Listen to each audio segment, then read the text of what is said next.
মৃত্যুর ৩ দিন আগে মৃত ব্যক্তির মধ্যে ৩টি আলামত প্রকাশ পায়। মানুষ যখন পৃথিবী ছেড়ে দুনিয়া থেকে চলে যাবে, কবরের যাত্রী হয়ে যাবে, চিরস্থায়ী জায়গাতে চলে যাবে, দুনিয়ার মায়া ত্যাগ করে, ওই মুহূর্তে মানুষের ভিতরে ৩টি সিমটম লক্ষ্য করা যায়।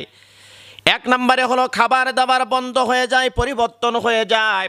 আগে কত খাবার খেত, অনেক খাবার খেত, মুখে অনেক রুচি ছিল, কিন্তু দেখা যায় মৃত্যুর আগ মুহূর্তে এসে মানুষটা যখন বুঝতে পারে আমি আর দুনিয়াতে বেঁচে থাকবো না, আস্তে আস্তে করে তার খাবারটা সংকীর্ণ হয়ে আসে।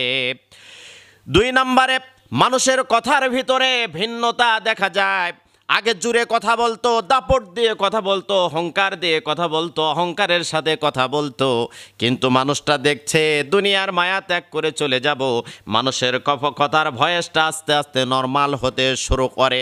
এমনটা বলতে থাকে, যদি মা মারা যায় তাহলে বলে বাবা